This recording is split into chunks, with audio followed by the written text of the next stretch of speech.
Giundang na sa Coast Guard ang pagpangita sa mga missing nga pasahero sa nalunod nga barko. Nahumanaw sab ang pagsuyop sa nahabilin nga bunker fuel ug sugdan ang salvaging operations aron pagkuha sa nalunod nga MV St. Thomas Aquinas. Jinky Barrio, Sugin Limi. Formal nga gipaybaw sa Philippine Coast Guard nga temporaryo na nilang giundang ang retrieval operation sa 21 pa nga pasahero nga padayong missing pagkakaron. Nahuman na usab ang pagsuyop sa nahabiling lanasud sa barko human sila makakuha og 6,680 liters nga bunker fuel. Gani karong adlaw hawaso na ang makina nga gigamit sa pagsuyop sa bunker fuel aron masugdan na sabdayon ang salvaging operation sa barko. Actually, almost all spaces of the vessel has already been searched, no, for retrieval of bodies. But of course, there are still unexplored spaces dito sa barko. But these spaces will pose a threat naman god sa atong mga divers. Giklaro ni Azcuna nga dili sayon ang pagpalutaw sa barko, gumikan ining tulo ka mga rason. One is we will assess if the vessel is totally not a threat to the marine environment na, and then another if it poses hazard din na sa atong navigation, and then also the possibility of the removal or the retrieval of the still 21 missing passengers and crew. So muna atong gitanaw ng mga factor.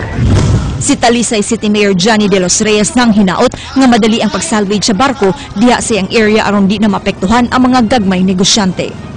Maayo ginunta nang kuhauna na siya kay aron nga muundang na ning issue sa parte sa pagkaon sa isda. Okay, di yun mo mabakoy na hunahon as tao bisa kung saon pakita nga nikaon ka. Ang ilago na di mo na mahulbot dayon.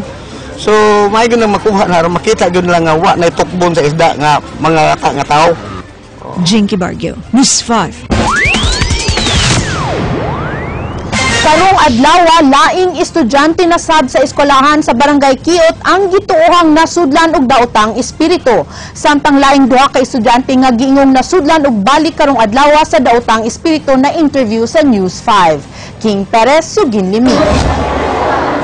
Sa ikatulong adlaw karong semana, tulo ka mga estudyante ang nasudlan kuno og daotang espiritu. Duha niini mga estudyante sa grade 8 sa Kiot High School, samtang usa ka grade 4 student sa Kiot Elementary School. Nikalit lang siya kuan nga ang iyang kuan ganing formation kay niya na gani na moto kay nangisog do siya, sir. Matod sa maestra na sayod na ang inahan niini nga adunay mahitabo sa iyang anak. Gahapon wa siya ni eskwela kay daan na siya niya na siya mama nga kanang di lang kumukuan murag na sense na ganing niya nga nay mahitabo. Mao kini ang nahitabo sa mga nasudlan nga high school students kagahapon. Apan karon hilom lang kini og igo lang nga nangalipong og gilabdan sa ulo. Kalit ka siya kanang wa ko kaginhawa tapos moto nga nangayo kog paper bag nga moto tabang nako. Matod niya nga sugod pa niya tong Sabado nga nasinati kini niya. Pagka campfire na mo sa Sabado sa gabi puti dito sa dapit sa kinder. Wala ko kaklaro kay mura siya na nag-blurred akong pangitan na tumatay. Human nga gingong nasudlan siya sa daotan nga espiritu. Hindi na kaya kung usa ka classmate kay naghilak man siya, dalis do siya ginawa din. Dito mersag naglisod sa ko ginawa din. Labad naman akong udaan, buntag pa lang. Wala siya nagdahom nga mahitabo kini niya pagbalik. Hangyo sa bata nga mapahuway sa kay matod pa niya, gikapoy na siya. Di sab siya makasulti kung nasudlan bagyod siya og daotang espiritu. Pasko kiba kay niya naramand akong classmate nga. Galingkod ako din, nagpiyong akong mata din, nibarog ko din. Ano kiba ko sa akong gibuhat.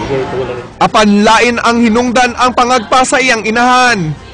Ibaw mo sa iyang problema, ni siya rin nakaibaw mo. Nagbuwag mo siyang papa. Karon nga padayon gihapon ang gituohang pagsulod sa mga daotang espiritu sa mga estudyante diri sa Barangay Kiot. Adunay pipila ka mga hinungdan nga gilantaw kun ngano nahitabo kini.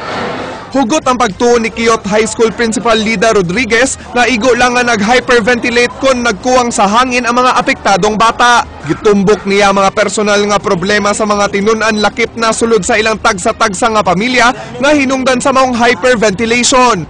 I am really advising the parents to have this all settled, all the things that are happening in the house be settled by them. Nagtuo usab si Dr. Renato Obra, pangu sa Center for Behavioral Sciences sa Vicente Soto Memorial Medical Center, na hyperventilation ang nasinati sa mga tinun-an. And the mere sight of a person nga under attack can cause also a panic or anxiety attack on those nga observants. No? So this is a parang domino effect ba?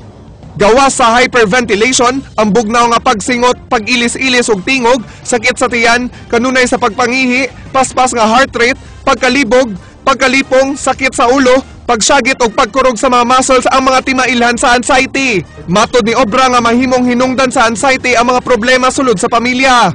Put the student, nga estudyante man ang napiktuhan na ni, in a place nga ang naara diha katong people who can help, like the teachers, guidance counselors. Samtang ang National Advocacy Committee Chairperson sa Catholic Educational Association of the Philippines, Father Joel Tabora, nagkanayon nga girecognize sa simbahan nga posible ang pagsulod sa daotang espiritu sa usa ka tawo. Apan matod ni Tabora nga angay tun-an ang maong kaso sa mga sakop sa simbahan sa Sugbo aron masusikon katingalahan bagyod ang maong panghitabo. I would not too hastily conclude demonic possession. But you have your church authorities here, you have your... King Perez, News 5.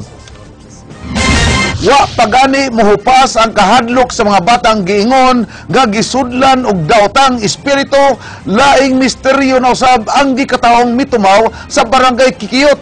Pipila ka mga residente mingon nga nakakaplag og bukog sa tao sa kalibunan sa maong dapit. Kang kinsa man kaning mga bukog. Sugin limi, Ray Pasaporte. Nanguryoso kini mga mulupyo sa barangay Kiyot human makit-i sa ilang mga silingan kining mga bukog sa tao sa kalibunan sa may San Carlos Heights.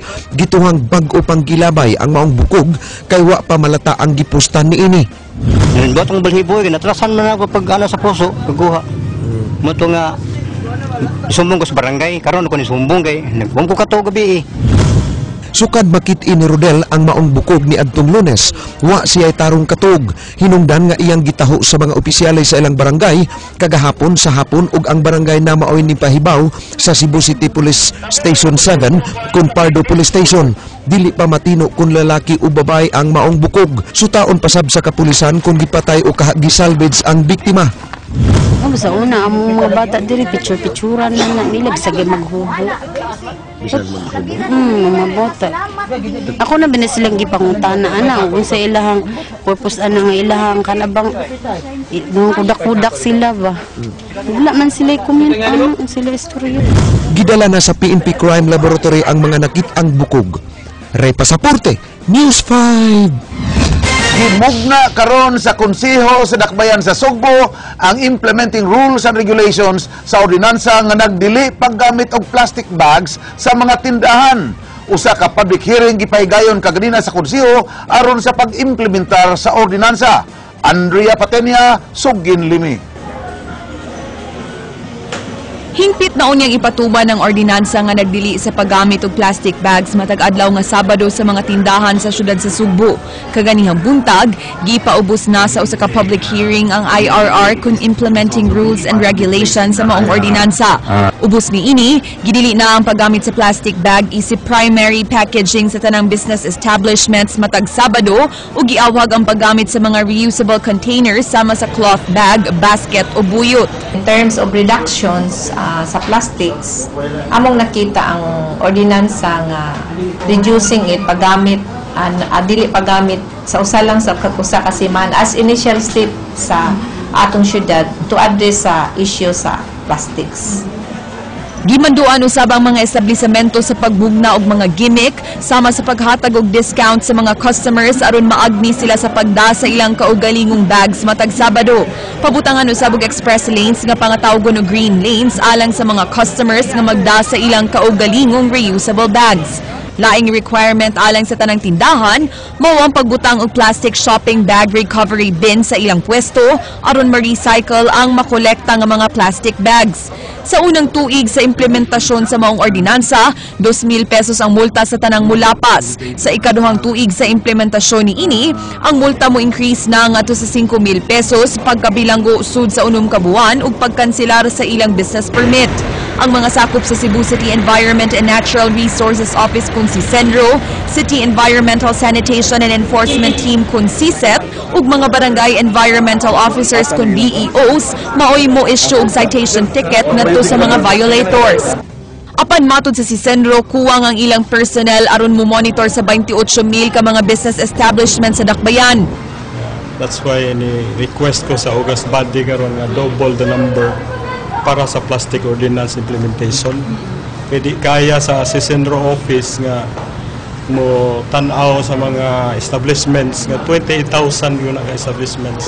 Samtang ang manager sa usa sa mga grocery sa Dakbayan misugyot og alternatiba sa maong ordinansa. Matud niini, inay idili ang plastic bags matag adlaw nga Sabado, mahimo sa bunta nga awahagon ang mga tindahan sa paggamit na lang og biodegradable plastics sama sa oxo-degradable bags nga dugay nang gigamit sa ilang grocery.